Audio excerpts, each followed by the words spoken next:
우리는 지난 한 주 동안 하특세 14차를 통해서 영적 발돋움, 영적 성숙에 관한 말씀을 들었습니다. 하나님은 자녀인 우리가 성장하기를 기대하시고 원하십니다. 이 세상의 모든 부모들은 아이가 태어나면 이 아이가 건강하게 잘 자라기를 원하는 것처럼 우리가 영적으로 거듭난 하나님의 자녀가 되었을 때 우리가 성장하고 성숙하기를 원하신다. 이러한 성장과 성숙을 위해서 하나님은 우리에게 성경을 주셨습니다. 하나님의 말씀이 영적 성숙과 성장을 위한 양분이 되는 겁니다. 우리의 인생을 위한 길라잡이가 되는 것이죠. 그래서 우리는 말씀을 통해 점점 성장하게 됩니다. 자, 내 말씀을 보니까 우리가 영적으로 성장할 목표가 분명합니다. 그것은 예수 그리스도의 장성한 충만하심의 경지까지 다다르도록 그래서 우리의 영적 성숙의 궁극적인 목적은 예수 그리스도를 닮는 것입니다. 베드로 사도의 편을 따른다면 하나님의 성품에 참여하는 자가 되는 것입니다. 이와 같은 목표를 이루기 위해서 우리에게 가장 중요한 태도는 순종이었습니다. 우리가 말씀에 순종할 때 성경을 통해 주시는 주님의 말씀에 순종할 때 우리는 진정으로 성장해 갑니다. 아무리 놀라운 능력의 말씀이 있다 하더라도 우리가 순종하지 않는다면 그 말씀은 나와 무관하게 됩니다. 순종의 태도가 매우 중요하다. 이처럼 우리가 말씀에 순종하면 우리의 삶에 성숙의 열매들이 맺히기 시작합니다. 성령님이 열매를 맺도록 우리에게 도와주십니다. 능력이 되어주십니다. 그래서 우리 삶에는 놀라운 영적 성숙의 열매, 성령님의 열매들을 맺히게 되는데 우리는 감사를 보았습니다. 오늘 두 번째로 사랑을 보게 됩니다. 하나님이 우리에게 기대하시는 거룩하고 성숙한 삶의 중요한 열매가 사랑이라고 하는 것입니다. 어느 날 한 율법사가 예수님께 찾아옵니다. 많은 계명들이 있는데 어느 계명이 가장 큽니까? 근데 예수님께서는 분명하게 말씀해 주십니다. 내 마음과 목숨과 뜻을 다하여 주 너희 하나님을 사랑하라 하셨으니 이것이 크고 으뜸가는 계명이요 둘째로 그와 똑같다. 그것은 내 이웃을 내 몸과 같이 사랑하는 것이다. 이것이 구약에 있는 모든 율법서, 예언서 모든 말씀의 대원칙이다라고 말씀해 주셨어요. 그래서 예수님은 모든 하나님의 말씀, 우리의 영적 성숙의 길라잡이가 되는 말씀의 엑기스를 모아서 이것이 곧 가장 중요한 것이다 라고 한 것이 사랑이라고 하는 것입니다. 하나님은 우리가 하나님을 닮아가는, 그리스도를 닮아가는 삶을 살아갈 때 우리의 삶에서 사랑의 열매가 맺히기를 기대하시고 원하시는 겁니다. 그러므로 내 삶에 사랑의 열매가 맺혀지느냐, 내 삶의 사랑의 열매가 풍성하냐를 보면 내가 영적으로 성숙하고 있느냐, 성장하고 있느냐를 판단할 수 있습니다. 성경은 우리가 사랑에 관해서 또한 사랑에 대해서 사랑의 삶을 살아갈 것에 대해서 곳곳에서 말씀하고 계십니다. 베드로 사도는 말씀합니다. 무엇보다 먼저 서로 뜨겁게 사랑하십시오. 사랑은 허다한 죄를 덮어줍니다. 베드로 사도는 뜨겁게 사랑하라고 합니다. 사랑은 허다한 죄를 덮는 것이라고 정의해 줍니다. 사실 베드로 자신이 경험한 사랑이 이러한 사랑이었습니다. 베드로는 예수님이 십자가에 달리실 때 예수님을 모른다고 부인했어요. 나는 예수님을 절대로 모른다고 차라리 내 손에 장을 지지라고 하면서 예수님을 부인했던 제자였어요. 그러니 베드로의 마음은 얼마나 예수님께, 주님께 죄송하고 그 마음은 얼마나 절망하고 좌절했을까요? 그런데 주님은 부활하셔서 그 베드로를 찾아오셔요. 베드로와 함께 있던 다른 제자들을 함께 찾아오셔요. 그리고 그들을 용서하시고 맞아주셔요. 그 놀라운 일은 갈릴리 호숫가에서 일어났던 일이에요. 요한복음 21장에 보면 예수님이 그날 찾아오신 갈릴리 호숫가에서 일어난 놀라운 이야기가 나옵니다. 베드로는 자신의 동생들을 데리고 다시 옛날 일로 돌아갔습니다. 물고기 잡는 어부로 돌아간 거죠. 근데 그 마음이 편했을까요? 그렇진 않았을 것 같아요. 그냥 그 일을 하면서 절망 가운데 있었죠. 그날도 그물질했지만 한 마리도 못 잡았어요. 그런데 누군가가 호숫가에서 물어봅니다. 좀 잡았습니까? 하나도 못 잡았습니다. 그래요. 배 오른편에 그물을 내려보시오. 문득 오른편에 그물을 내리라는 말을 듣고 이 사람 제자들이 순종합니다. 아마도 그 말에 어떤 권위를 느꼈던 것 같아요. 그렇지 않다면 대꾸했을 겁니다. 무슨 말이요? 우리가 밤새도록 잡아서 하나도 못 잡았는데 또 그물을 내리란 말이요? 오늘은 틀렸어. 뭐 그랬을 것 같은데 그물을 내렸어요. 그런데 이게 웬일입니까? 건져 올릴 수 없을 정도의 엄청난 물고기가 잡혀요. 그런데 그 순간 요한이 알아챕니다. 저분은 주님이시다. 그 말을 듣는 순간 이 베드로는 배사에 뛰어내려서 첨벙첨벙 예수님에게로 달려가죠.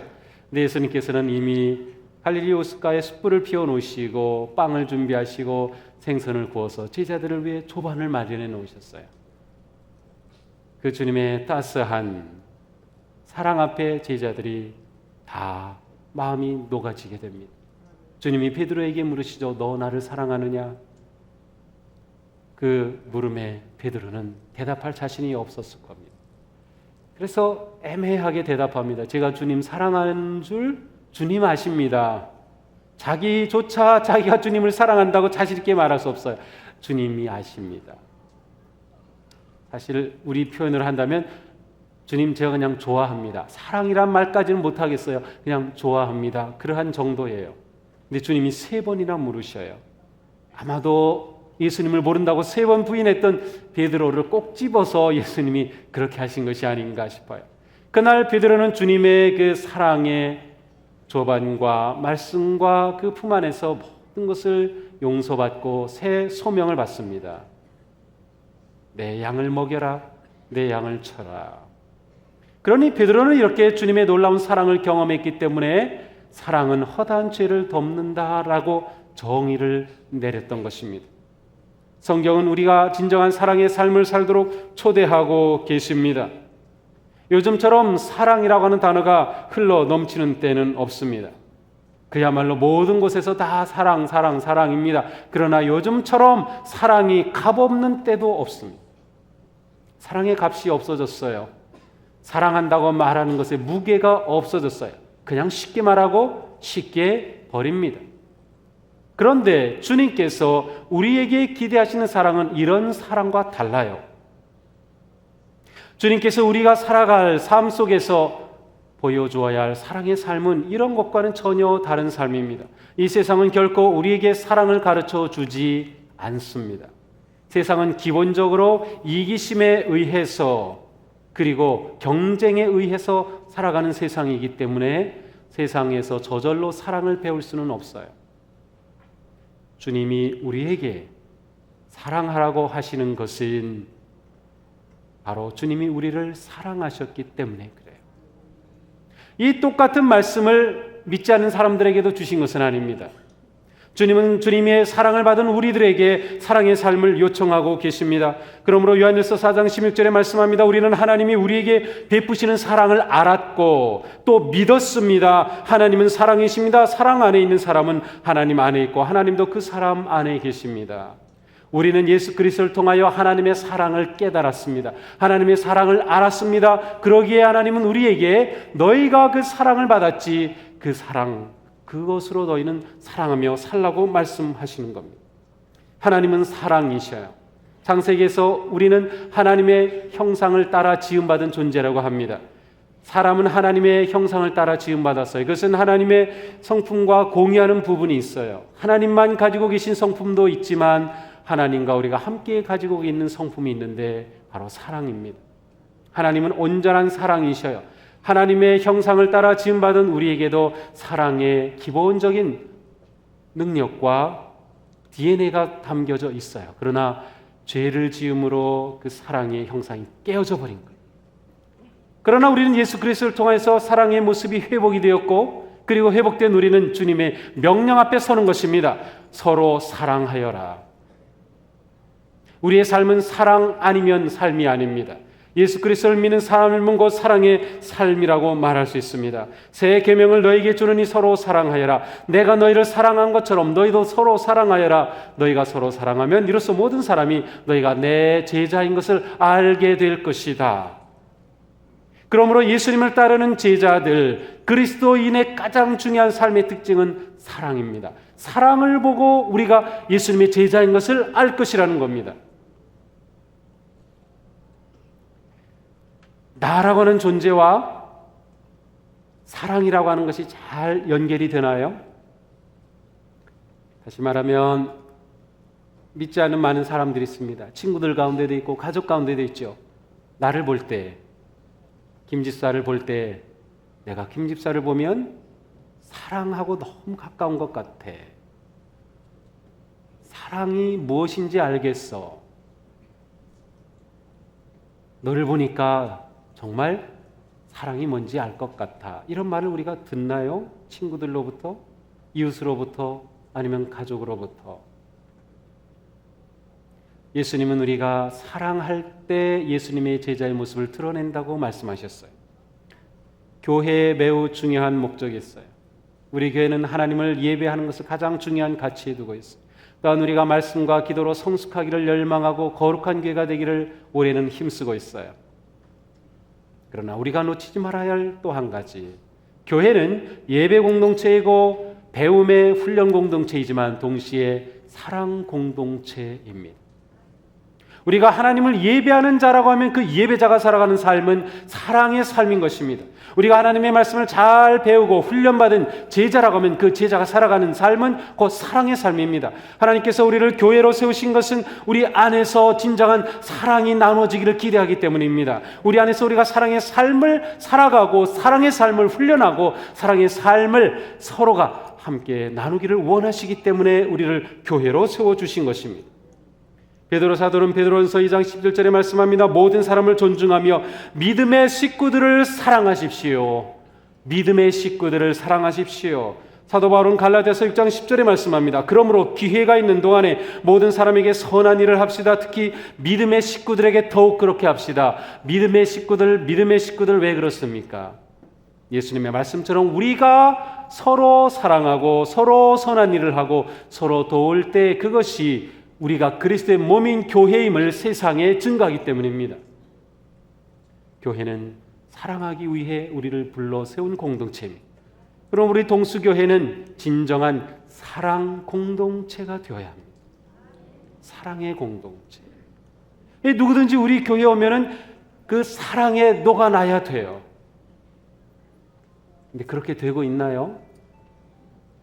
그런가요? 아닌가요? 아니에요? 맞아요. 네, 각각 경험은 좀 다를 것 같아요. 근데 우리가 그러한 공동체로 되어가야 한다. 그렇게 달라져 가야 돼요. 거룩한 교회가 된다는 것은 사랑의 교회가 되는 것입니다. 그러므로 우리는 사랑의 의무, 사랑의 사명을 가진 성도들인 것입니다. 예수님이 우리에게 사랑하라고 말씀하시는 것은 바로 우리를 사랑해 주셨기 때문에 그렇게 말씀하신 것입니다. 어느 누구도 예수님처럼 온전하게 사랑을 하실 수 없었다면 사랑하라고 감히 말할 수 없을 것입니다. 그러므로 우리는 먼저 사랑을 내 삶의 가장 중요한 목표로 세워야 합니다. 사랑은 우리의 삶의 최선의 방식이고 최고의 행동입니다. 내가 살아가면서 내 삶이 가장 값 있는, 의미 있는, 복된 삶이 되기 위해서 무엇을 할까? 그것은 사랑하는 삶을 사는 것입니다. 이것이 우리의 삶을 가치 있게 하고 존귀하게 만들고 우리의 존재 자체를 거룩하게 만드는 것입니다. 고린도전서 14장 1절에 사도 바울은 사랑을 추구하십시오라고 말씀합니다. 사랑을 추구하라, 다른 말로 표현하면 사랑이 우리 삶의 최종 목적이 되게 하라는 뜻입니다. 내가 행동하며 살아가는 삶에서 궁극적으로 나는 무엇을 바라는가? 사랑의 삶을 살겠다라고 하는 것입니다. 우리는 사랑의 관계를 신앙생활에서 무엇보다 가장 중요한 목표로 삼는 것이 중요합니다. 사랑이 없는 삶은 가치가 없기 때문에 그렇습니다. 내가 내 모든 소유를 나눠줄지라도, 내가 자랑 삼아 내 몸을 넘겨줄지라도 사랑이 없으면 내게는 아무것도 아닙니다. 고린도전서 13장 말씀이죠. 사랑이 없으면 나는 아무것도 아닙니다. 사랑이 없으면 우리는 아무것도 아닙니다. 사랑이 없으면 우리 교회는 정말 아무것도 아닙니다. 교회 안에 사랑이 없다면 교회인가요? 이 안에 사랑의 주님이 계시고 사랑의 하나님이 계시고 그 하나님과 주님의 놀라운 사랑이 우리 가운데 있는데 교회가 사랑을 잃어버린다면 그것은 교회일 수 없는 것이죠. 그러므로 우리 인생에서 가장 중요한 것은 성공이나 성취나 업적이 아니라 바로 사랑의 삶입니다. 사랑보다 더 중요한 것은 존재하지 않습니다. 우리의 영적 성숙의 진정한 모습은 사랑하며 살아가는 모습입니다. 저는 우리 동숙의 모든 성도님들이 사랑의 삶의 가치와 목적을 두기를 원합니다. 내가 살아갈 때, 내가 살아가는 삶의 구체적인 자리에서 그래, 내가 사랑의 삶을 살아야지. 이것이 내 목적이야. 그것이 분명해야 하는 것입니다. 그래서 우리는 사랑의 관계를 세우고 사랑하는 일에 우선순위를 두어야 하는 것입니다. 또한 우리가 사랑의 우선순위를 두어야 하는 것은 사랑만이 영원하기 때문에 그렇습니다. 믿음, 소망, 사랑 이 세 가지는 항상 있을 것인데 그 중에 제일은 사랑이다. 사랑이 영원합니다. 이 세상의 인류 역사 가운데 남긴 그러한 위대한 믿음의 자취들은 전부 사랑의 삶이 남겨놓은 것입니다. 마더 테레사는 말씀합니다. 우리가 무엇을 하느냐가 아니라 그 일에 얼마만큼 사랑을 쏟았느냐가 중요하다. 내가 무엇을 하든 사랑을 쏟아서 하느냐가 중요합니다. 우리 교회 많은 사역들이 진행되고 있습니다. 정말 그것은 내가 사랑을 쏟아서 하는 것인가? 단지 의무감으로 하는 것인가? 내가 사랑을 쏟느냐가 그 사역의 질을 바꿔놓습니다. 그 사역의 가치를 바꿔놓는 것입니다. 기도를 해도 사랑을 쏟아서 기도하고 누군가를 위해 중보하며 도우며 살아갈 때 사랑을 쏟아서 할 때 그 일이 귀한 의미 있는 가치 있는 거룩한 것이 되는 것입니다. 우리가 인생의 맨 마지막 하나님 앞에 설 때 하나님은 우리에게서 무엇을 찾으실까요? 너 얼마나 벌었냐를 찾으실까요? 그것보다는 내가 얼마나 사랑으로 나눴느냐를 물으실 것 같습니다. 내가 얼마나 건강했느냐를 물으실까요? 그게 아니라 내가 건강으로 얼마나 남을 사랑했느냐를 물으실 것 같습니다. 내가 얼마나 배웠느냐 물으실까요? 내가 배운 것을 가지고 사람을 사랑했느냐 물으실 겁니다. 마태복음 25장에는 마지막 때 주님께서 물으시는 많은 질문들이 나오고 있습니다. 내가 여기 내 형제 중 지극히 작은 자에게 한 것이고 나에게 한 것이다.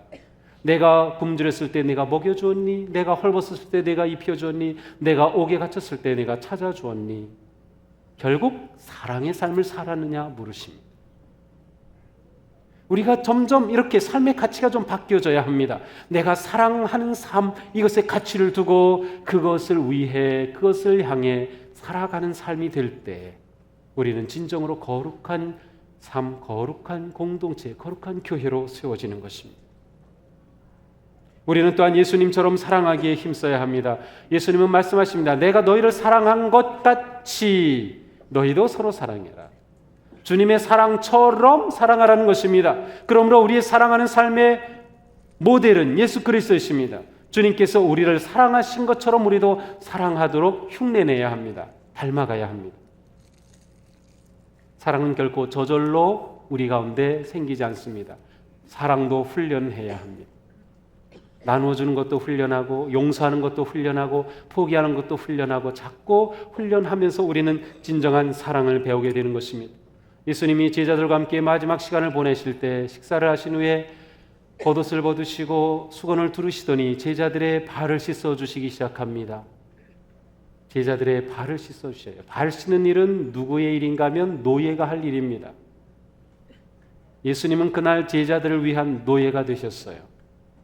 그리고 발을 씻어주십니다. 제자들은 처음에는 너무 놀라가지고 제발 못 씻습니다 막 그러죠. 그래? 그럼 나하고 상관없는 걸?